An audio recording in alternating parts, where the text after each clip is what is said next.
Morning to all of you. Greetings from LZIX Foundation. And thank you so much for joining today's unique program that is Leadership for Teenagers. I would like to thank Dr. Neeraj Bijlani, Dr. Ashok, Shyam, and other OrthoTV unit members for helping us plan this program. Let me tell you a bit about LZIX Foundation. LZIX Foundation is an independent education consultancy that helps candidates to plan their journey at the school, college, or the university level. It was founded in 2008 with an aim to help candidates to make an informed choice and important life decisions at every step of their career. We do adopt a scientific process of coaching, and we have been pioneering in identifying and emphasizing on the strengths and uniqueness of every candidate to bring out their brand. And today, I have with me Debika Chaudhuri, who is a Gallup certified international coach. To tell you a bit about Debika, she has an experience of 30 years and she started as a journalist working for different newspapers and then news agency like you and I. She has interviewed famed individuals such as the one-time Prime Minister VP Singh, the current Prime Minister Narendra Modi, when he was the Chief Minister of Gujarat in 2003, amongst many others. Soon after her first child was born, she felt the need to spend more time with her child, and that is where she moved to work in the education industry. Beginning with Tata Interactive Systems, she moved to IMS Learning Resources and then on to being a part-time faculty with the famed SP Jain Institute of Management and Research. She is amongst a few Gallup certified coaches in the world who uses positive psychology to do this kind of work. She is a certified NLP coach, certified in storytelling by the World Storytelling Institute, and she is a certified yoga teacher. And she uses yoga psychology extensively for her work. She is also an author of a parent's handbook to help kids set goals. And without further ado, let me invite her to take the session ahead. Thank you so much, Shalini. Very warm welcome and good morning to all of you. It's a privilege to be here.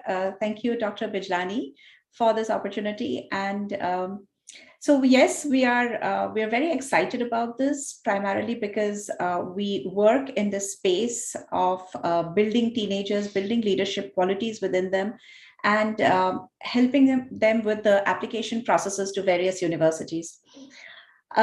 So let me just start by sharing the screen to help you understand the primary tool that we use in our entire journey of leadership building.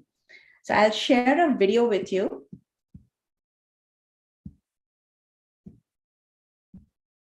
Do you ever wonder why you make the choices you do?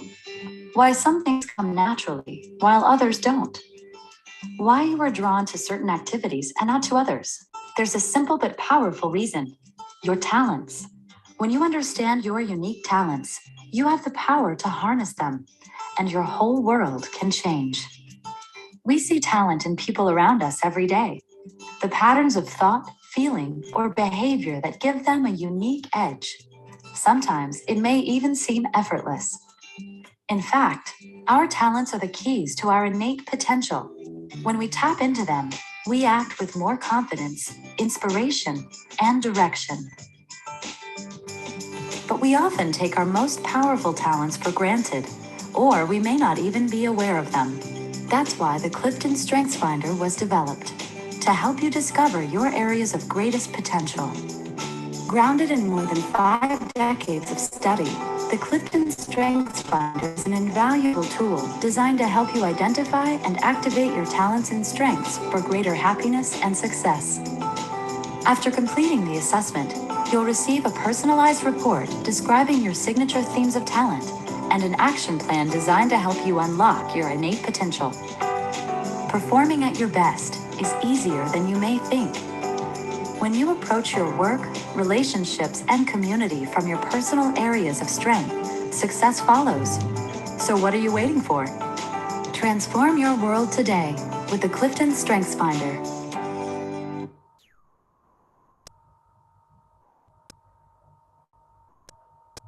So that's the tool that we use, the Clifton StrengthsFinder, and we will talk a little bit more about it later on. But essentially, this specific journey of ours has started from there, and we continue to use it. Shalini, over to you. Thank you so much, Debika, for giving a small insight of what I spoke about strengths and how do we at LZIX Foundation identify the unique strengths of every person. I want you to dwell more upon and help us understand more about the qualifications required for the different career options that kids have as of now in today's world. Right. Yes, Shalini. So I will again go ahead and share a series of slides here. So yes, we are career coaches, and there are a lot of emerging careers that are coming up now. Stuff like cybersecurity experts or environmental scientists, nanotechnology, machine learning experts, system designers, comparative politics researchers, digital journalists, diversity and inclusion officers, and the list is so long. I can just go on and on. Now, the interesting part here is that we do have, a lot of varied programs which address these different emerging careers. So, for example, you get a mix of studying computer science with law. You get environmental sciences, geography, and civil engineering coupled together. You have a mix of chemical engineering and material engineering. You have computer engineering, information arts, and you have political sciences and economics, and the entire lot out here. So the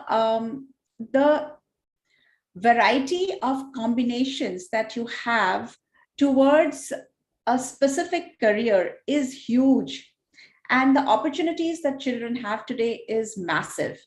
And it would be extremely sad if parents do not really explore these various combinations that are available today.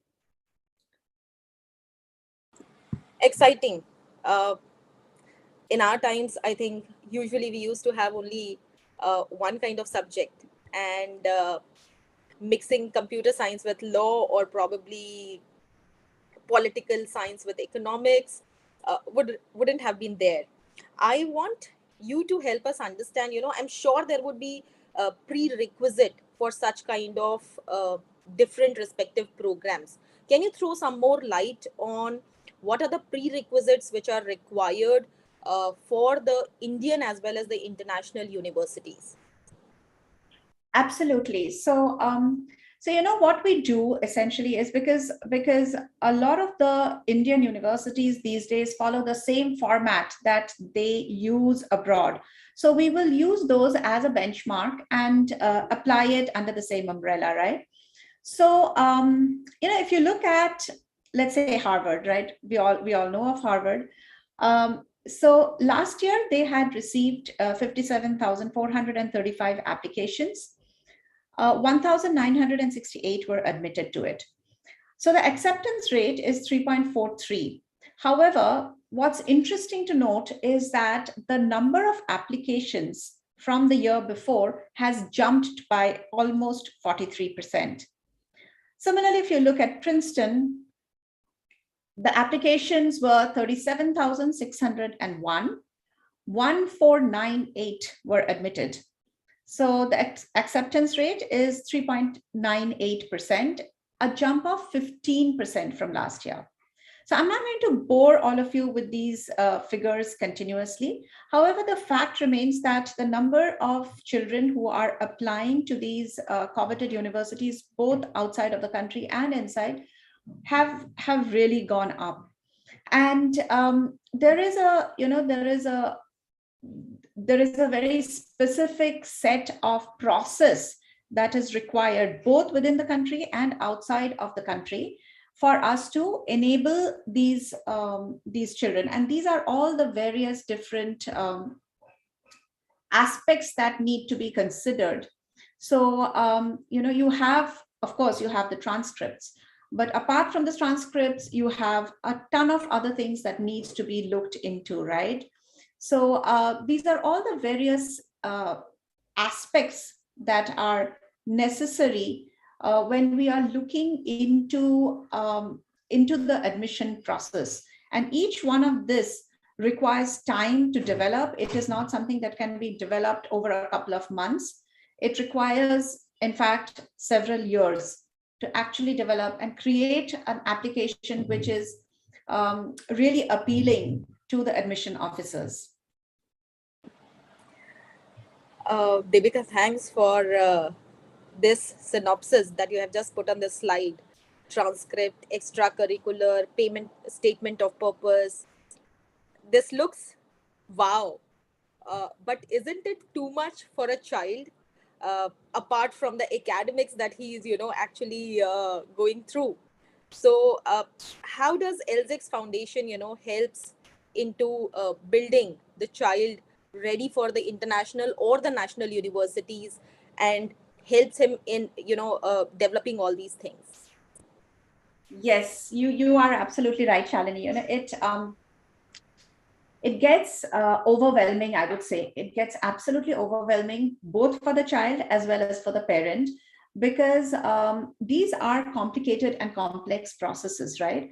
And when you look at a student who is in, say, grade 10, grade 11, 12, as it is, they are burdened with a phenomenal amount of studies, exams, everyday assignments, and the lot that comes with it.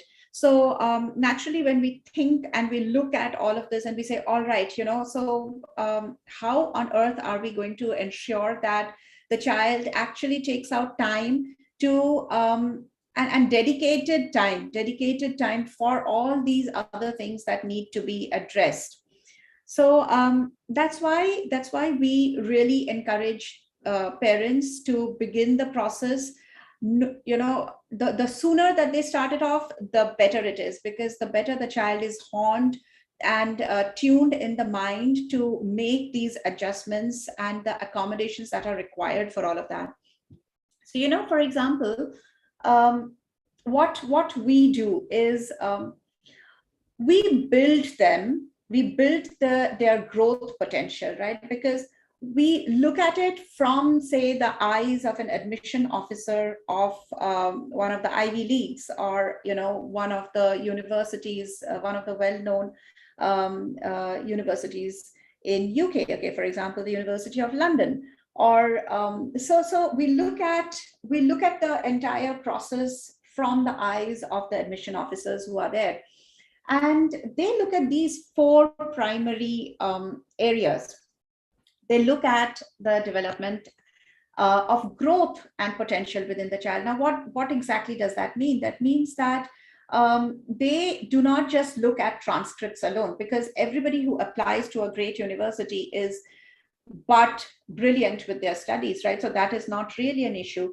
However, along with the studies, right, what else have they done? So have they been, self-motivated? Have they really maximized their potentials in academics and in other aspects of their life? Have they stretched themselves?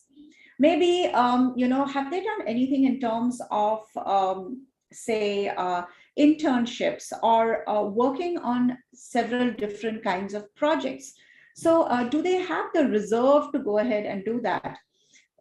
Do they have that kind of initiative? Are they exploring different things, and are they trying to find out more about themselves, about their own capacity, about what they can do to change the world? Because that's what people are looking at. So these are some of the questions that the admission officers have in mind, that what is the kind of human being that they are right now, and what is the kind of human being that they would want to be in the future. When we look at building interests and potential, it is not just about, say, okay, I go swimming. I have been swimming for 3 years. It's not just that. but it's also about how close is it to you? Have you demonstrated leadership in it? Have you participated in various competitions? To what extent have you gone? Right. So it's all about what is it that you really deeply care about, whether it is extracurricular, personal, intellectual, whatever it might be. But how, to what extent is it that you are really passionate about it? What are the things that you have learned from these various interests, and what have you done about it? And if you have achieved results, what are these results? And if you have not been able to achieve results, then what have you learned from probably your failures? So when we look at interests and potentials, it's the quality of the activities that they're looking at, and a genuine commitment to the leadership role. That's what they're looking at, and that's what we build when we work with students. Those are the elements that we build within their profiles.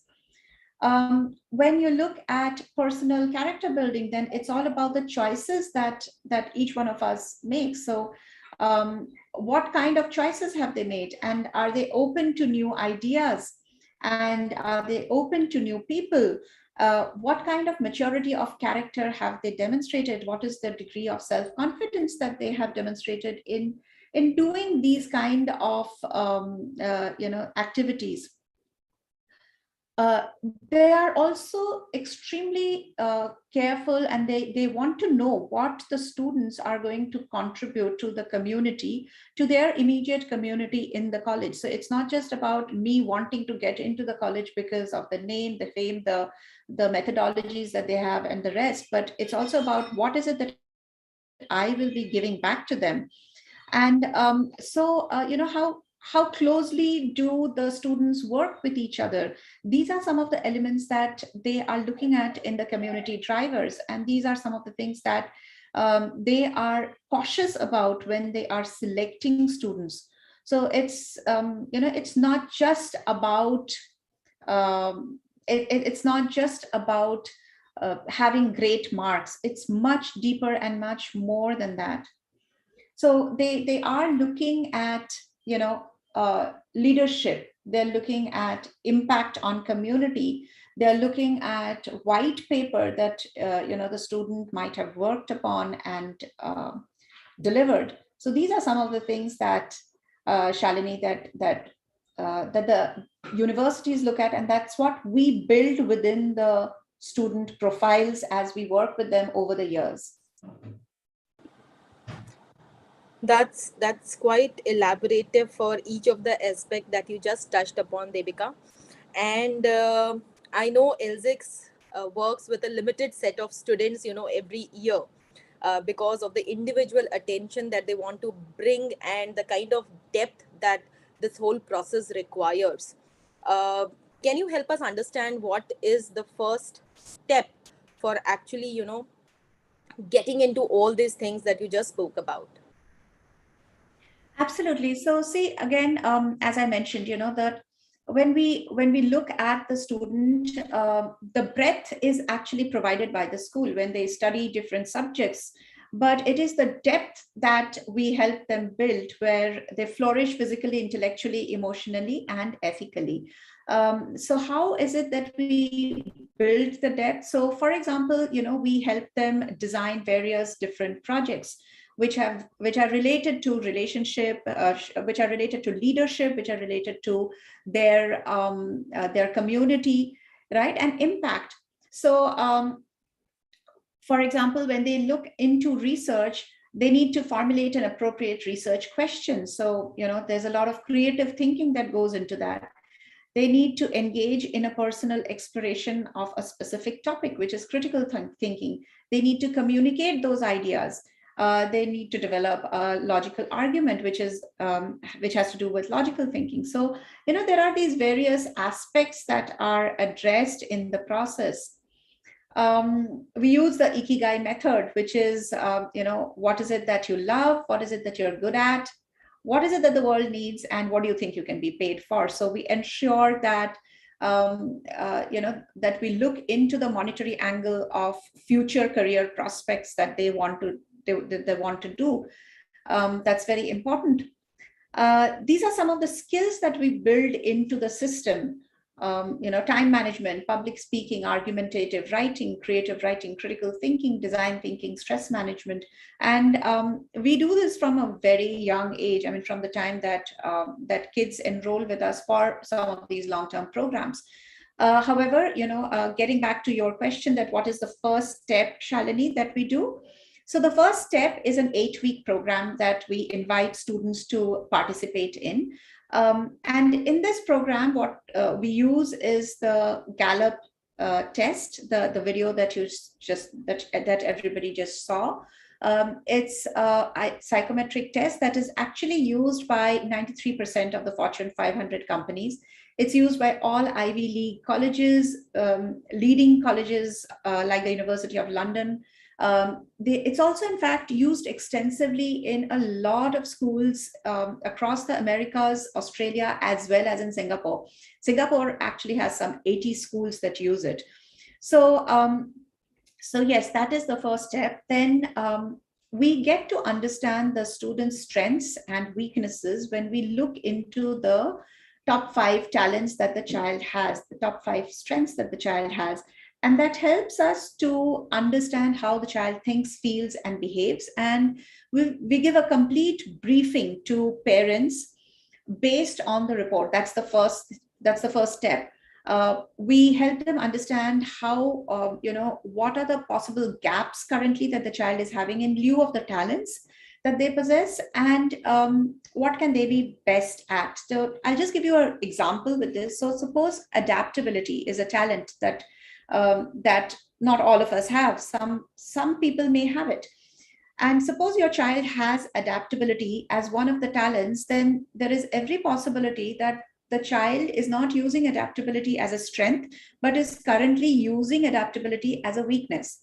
And thereby what happens is, if the child is working and she gets a call from a friend, I need help, I'm not able to do my homework, the child might just not do her own homework and actually go ahead and spend 1 hour, 1.5 hours with the friend helping her out. Now, when we grow up, this becomes a habit, because these talents, they remain with us as we grow. So when you become an adult, then you have the same problem and you are not able to probably focus, and you're busy helping out others and you feel burdened because you also need to do your own work. So time management is a big issue with such kids. And so when we look into the talents, we also get to understand what are the possible areas of skill development, and we talk to the parents about it. We also understand whether the learning technique, the methodology that the child is using currently is right, or there can be certain changes that can be done to that. And we work on helping them develop their learning techniques so that they have lesser careless mistakes, get better grades. We use some of the latest study techniques, such as scaffolding, amongst many others. And we build their different skills based on the strengths and weaknesses. So, yeah. Amazing. So this is the first step towards the larger goal that the parents have for both, I think, national as well as international universities. And yes, I have also heard about the Gallup strength, and also have taken up that particular program. And it's an immersive as well as it's an eye opener to see those 34 strengths and your top 5 strengths, and understand it from a Gallup coach like you. And as you said, adaptability, that's what the strength that you talked about. Yes. Such an important strength, but yeah, it can be a weakness too, as you said. Amazing. Thank you so much, Debika, for helping us understand what are the different processes that needs to be adopted, and what is the first step to be, to begin up this long journey. We may further like to understand, that what would be the fees for this, and then we can take up any questions that are coming up from the group as of now. Yes, absolutely. So the charges are 35,000 plus 18% GST. This would be for 8 sessions, which are held over a period of 2 months, 2 to 2.5 months. We give buffers because students have their exams and it's important that they do very well in them as well. So we give buffers for that. And yes, Shalini, I've put in your number there. So in case people are interested, they can get in touch with you. Sure. Thank you, Debika, for this elaborative session. And we do have, a lot of doctors or probably parents or students themselves who have joined today exclusive for this particular session. And I would just like to know if there are any questions which can be directly put to Debika. And I now hand it over to Dr. Neeraj Bijlani to take the question and answer session ahead. Yeah. Yes. So as a parent of a student who's also studying in 8th standard, there are a few questions which have come to me before also and are in front of me right now. So let me start with the basic thing is that maybe not 8th standard. Say for example, if a child is in 6th or 7th standard, and nowadays we are spoiled for choices about the board of the exams. So if my child wants to study abroad, especially in US, or another country. So is it better that the child joins and shifts school to an international board like an IG or an IB versus an ICSE or a SSE? Does that have any extra advantage? Well, doctor, yes, for sure, it does have an advantage. I will speak about the pros and the cons, all of it. Yes, IGCSE board followed by an IB board is fantastic, primarily because IGCSE is very strenuous and IB is considered to be the world's toughest board. It is widely accepted, the IB diploma program, which is conducted in the 11th and 12th standards, are widely accepted. It's across the world by all universities. In fact, a lot of times universities give credit for some of the DP subjects that the students might have taken. So in the first year of university where they have to take a lot of foundation courses, so during that time, they can skip certain courses simply because they have done the DP level of the course at IB. And so yes, so there's a very distinct advantage to doing IB. Yes, again, it also depends on the student and at what point of time you are shifting the school. If if the student has not been very strong academically in class 9 and 10, and you shift them to the IB diploma program in 11th or to the A levels, it might be a bit of a challenge, but then I cannot say that that's a general statement.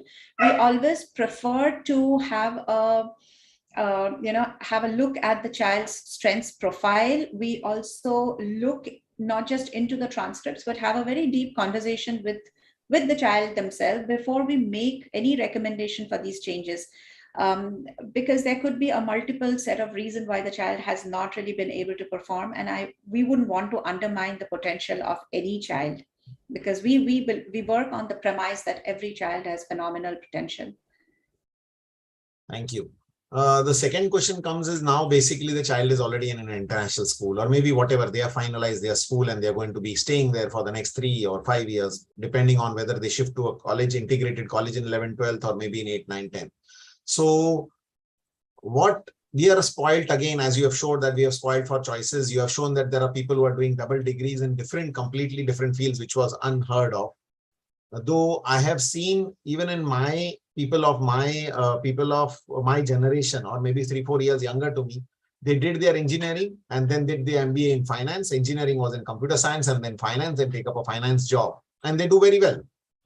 So what about, does your organization help a child in making a choice as what is best for her, depending on her personality, her IQ, or whatever that Gallup test? Does that actually help in deciding basically whether this child will do in something good like a fashion style thing where there is a lot of creativity involved, or something like a tech field where like coding is involved, or something like a finance or a medical field. So does this Gallup testing or your organization help that in deciding? And when is the right time to decide that for the child? Because they're picking up subjects in 9, 10 and they're reducing their subjects. Yes, absolutely, Dr. Bijlani. We do, that is our primary job. We do help youngsters identify areas that they would be successful, and where, we always tell parents that please don't force your thoughts upon your child, because you may think that the child needs to do that, but when the going gets tough, it's only the tough that get going, and the child can only demonstrate that degree of toughness when they are truly passionate about whatever it is that they're studying. So yes, we use the Gallup Strengths Finder report. We use the ikigai technique that we've mentioned to you, and we dwell very deep with the child in order to discover what are the specifics that the child will truly thrive in. Yes, that's what we do. Okay, thank you. What about if the parent doesn't want to send her child abroad now? So maybe my child may want to go abroad and study, but they don't want to study after 12th. I want, or many people will want that basically they're not comfortable sending the child at the age of 17 or 18, but many are comfortable at sending at the age of 21 or 22 when they have finished their graduation. So how does that work? And then what are the options to keep the options open in the better colleges abroad? What should we as a parent be doing? So see, it's what we build the child for is we build the child to be their best, right? And we build leadership qualities within the child, and that is irrespective of whether you are inside the country or outside the country. We have, for example, we work, just today morning, I was speaking to a young lady who is a data scientist. She's an engineer from VIT, and then she went on to do her MS from Sweden. And she is currently coping with, she's having a tough time with the interviews. Not that she cannot, the issue doesn't lie in the technical aspect of the interview, but it's about the story that she is telling, right? So I have been, working with her, and she came back today saying that she's qualified one of the rounds, which is brilliant. But so it's when you're looking at doing post-graduation abroad and you've done your graduation within the country, you still need to go through that entire process. And when it is habit, because you have done it at a younger level, let's accept at graduation level, you have so much of work to do, right? At undergrad level, there is so much of work that you still need to do, that taking time out to actually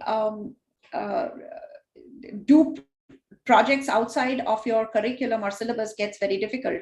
And that's the reason why when you have a backstory to tell that, yes, even when I was in school, I have been doing this, and at university level, this is what I've done. And so it really adds to the authenticity and the validation that the universities are looking for, even at the postgraduate level.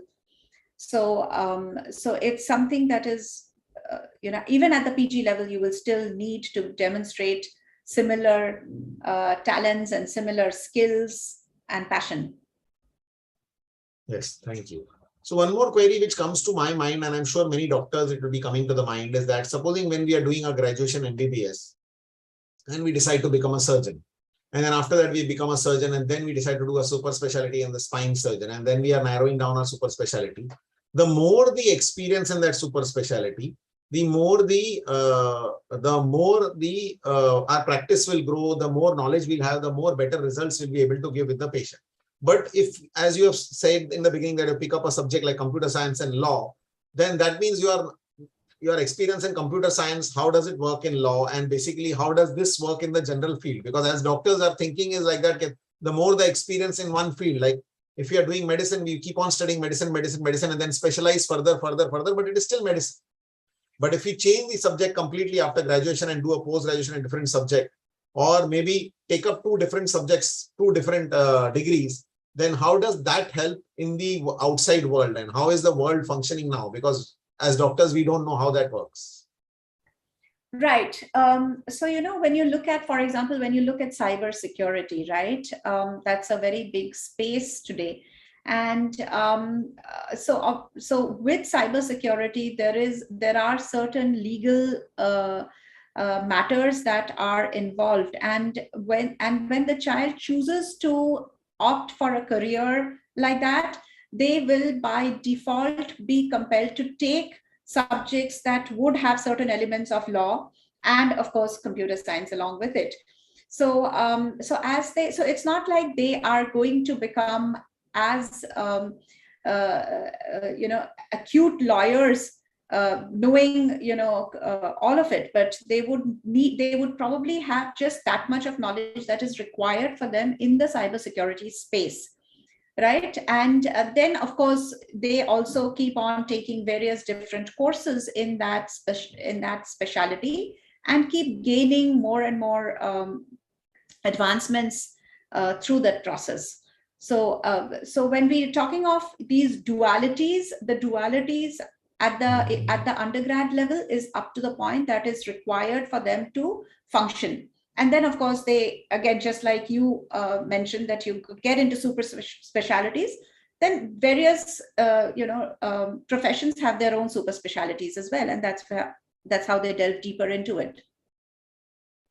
So I would like to point out one very small thing, basically, though it is personal to me, that my sister is, she studied BCom. And when I was doing my MBBS, she almost finished her BCom. And then when I finished my MBBS, she finished her BCom, or she was just doing her BCom final years. And at the year, maybe this was around 23 years back, when there was no internet. And she picked up a career which she was passionate about. That she said to my mom that she wants to do hairstyle. And at that time, hairstyling for a common person was matlab, hajam banoge ya barber bano. There was no hairstylist as that. It was only restricted to the few elite people who are using this as a profession. But she picked up the best in the business. And she picked up that was at that time, I think that was the only big academy in Mumbai, which it was there. And the fees was as much as a paid seat of MBBS. So you can understand that how much was the fees if you count the inflation. And at that time, though my mother would have little hesitation, my father had full position, but my mother with little hesitation, and they both of them finally agreed, and she became a hairstylist. Today, she has her own salon in a very posh area in Mumbai, and she's a celebrity hairstylist, and including big celebrities like Sachin Tendulkar. So I would like to point out here is that she could, without an internet, identify what she's passionate about. And when I see her doing hairstyling today also with coloring hairs or different styles, she does it with the same passion which she was doing when she was a teenager or she was just 20 years old, 20 years later.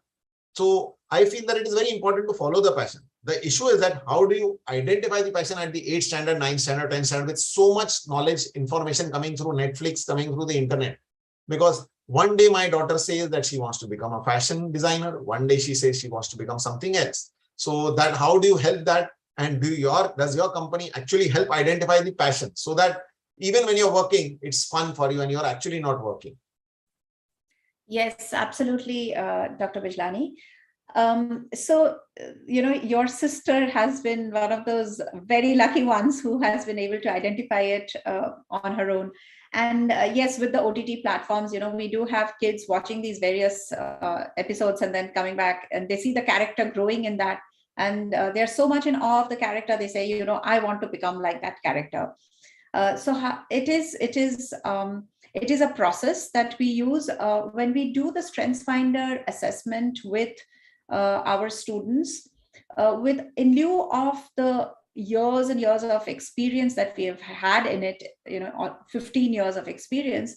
we are, it's more like a horoscope for us. So the moment we see the 5 talents that the child possesses, which is very unique to that child, we would be able to come back to you and tell you exactly what are the thoughts, what are the emotions, how do they behave. We would be able to come back to you with all of that with absolute precision. And then when we have our conversations and when we do the 8-week training program, the choices that the child would want to have becomes clearer to us.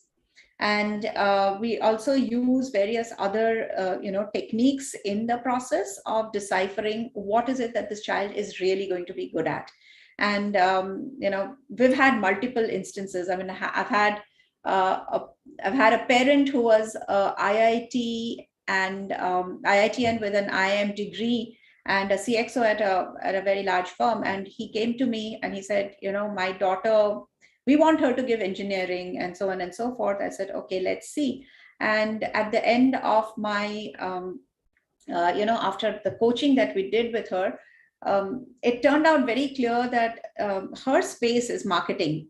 So Shalini, your area, right? Branding and marketing was her sweet spot. And so when I went back to the parents and I told the dad, I said, this is her sweet spot. I could see the annoyance and the anger in the father's eye.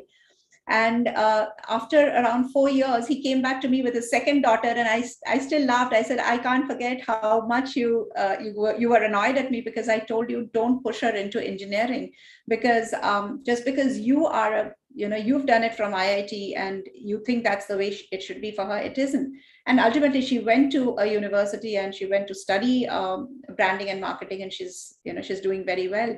So the dad came back with the second kid.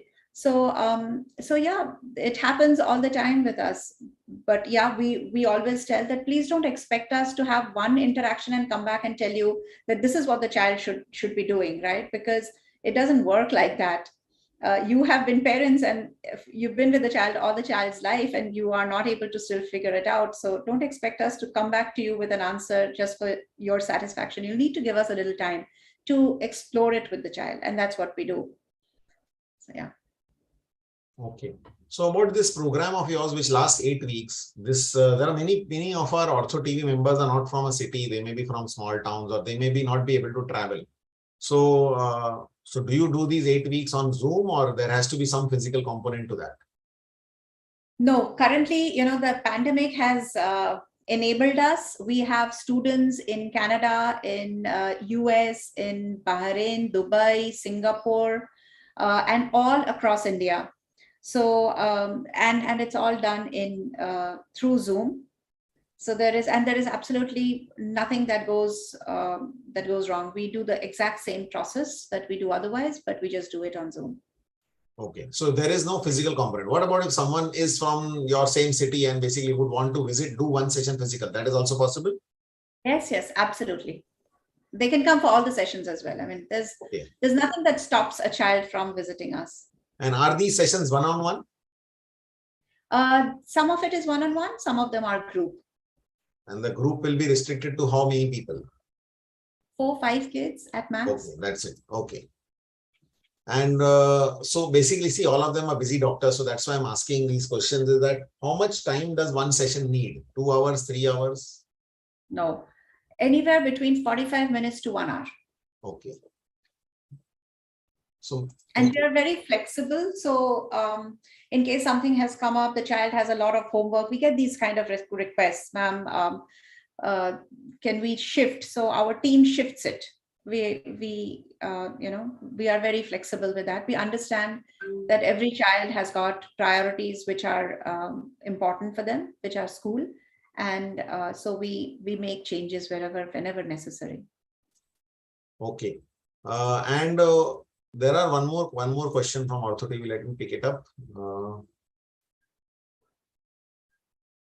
Yes. So the next question is that my child is already in 11th standard and still not sure.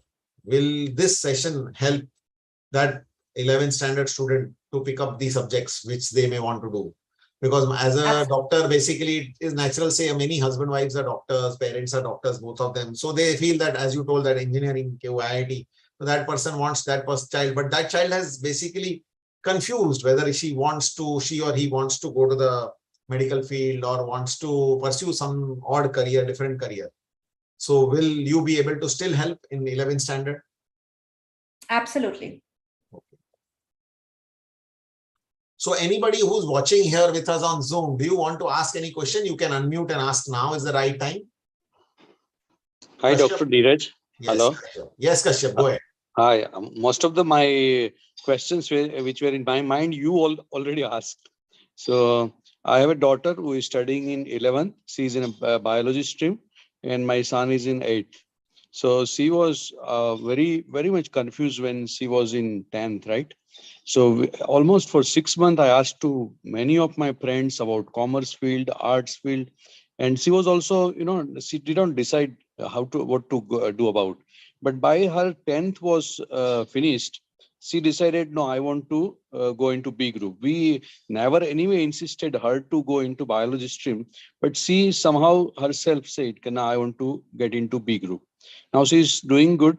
We are in a Gujarat. We are in a state board. We are not having a CBSE or international school when I am practicing. And she has a dream of going into abroad for her lifetime. And we are confused whether we should go it, whether should do it after 12th, or as Dr. Neeraj was saying, we are not, still feeling confident about sending her at the age of 17. So maybe doing a graduation over here and then going abroad. So how can you help about taking this decision process in that? Thank you.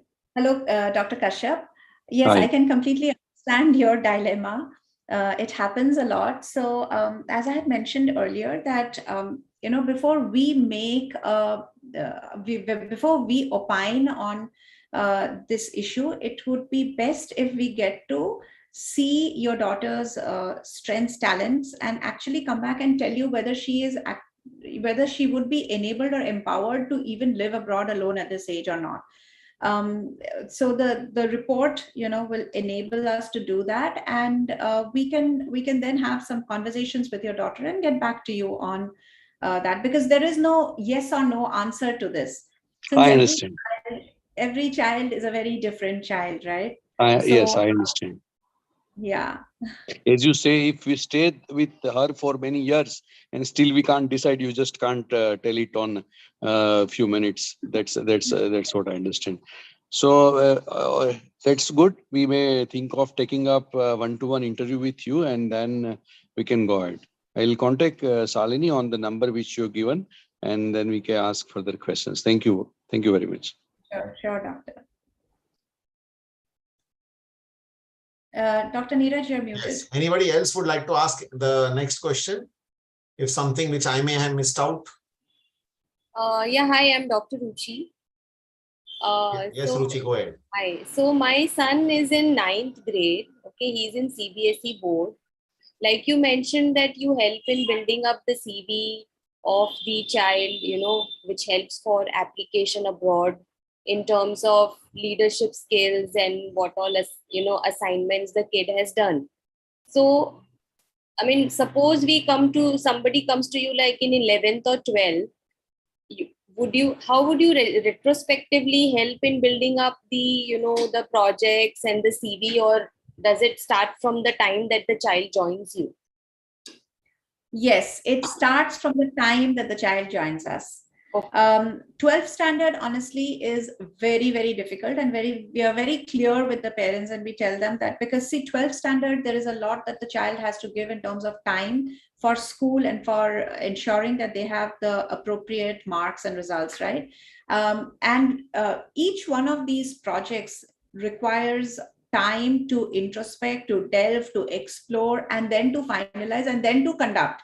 So it's anywhere between, say 4 to 6 months to 8 months, even in certain occasions. So, so definitely, if anyone comes to us in class 12, it gets very, very difficult, and we have to do with whatever past work or activity that the child may have done. 11th standard, there is still, we still work with kids in 11th standard and help them build some amount of it if they have not already done it in the past. So yes, we do work with them in 11th. However, the ideal age is, the younger you are, you can make yourself come, the better it is, because you have that much of time. So 8th standard, 9th standards are very good. When kids come to us in 6th standard, we help build on a lot of different facets. For example, we help build their communication skills, get them to have various forms of elocutions and on the spot extempores and various different aspects. We help them build their creative thinking and ideations, help them build argumentative essays. So, those are some of the things that we do. But so that's how it is. Yeah. So, I mean, this would start right after you assess the child, the initial assessment. And then suppose the child, like my son is in 9. So how long do you go on with the child? Is it like till they get admission, or is it like a time bound thing? As in, once we liaise with you, how long would it take for us to? Right. So see, there are different programs that we run. One is, of course, the 8-week program that we mentioned out here, where we take the test and there are certain elements that we cover in that specific 8-week program. However, when we're looking at college admissions, we're looking at these projects, the leadership requirements, and essentially building the CV, as you've mentioned. That is a time-consuming process. So depending on what time the child comes to us, we have programs that go on from 5 years to 4 years to 3 years. So 5 years for those who are in grade 8, 4 for those in grade 9, 3 for those who are in grade 10, 2 for 11, and 1 for 12. And it goes all the way up to they receive the admission letters. So whichever year. So for example, right now we're working with those students who are long-term with us. We are working with them till their admission at whichever point of time. Maybe 2024, it may be 2025, 2026, 2027. So it varies. Okay, got it. One last question. So this CV building up, activity, it differs from what stream the child has taken. Does it? Like suppose somebody wants to do business management or somebody is in the science stream. So does it depend on what course you are applying for, the type of activities which you are looking for? Yes, it does. All right. Thank you so much. Thanks.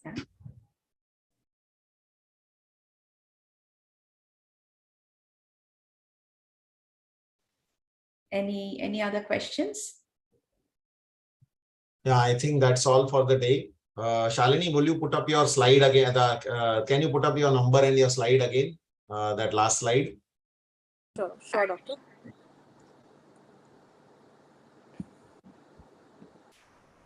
Yeah, so anybody who's interested in can get in touch with Shalini Srivastava at this number, and she will get back to you if you're interested in doing a one-on-one session and those Gallup testing and the 8-week session with Debika Chaudhuri. We thank Debika for sparing time on Sunday morning and enlightening all our OrthoTV viewers for the same. Thank you, everyone. And with this, Shalini, would you like to say anything? Yeah. To close the session, doctor, thank you so much, first of all, to you as well as OrthoTV for helping us put up this particular educational program for the doctors. I would like to thank Debika and LZX Foundation, all members, for sparing the time on Sunday morning for this particular program. Thank you so much to all the audience and all who have joined us, through this particular link. Thank you. Thank you. Thank you. Thank you, doctors. Thank you, Shalini. Thank you. Is she kindly stop?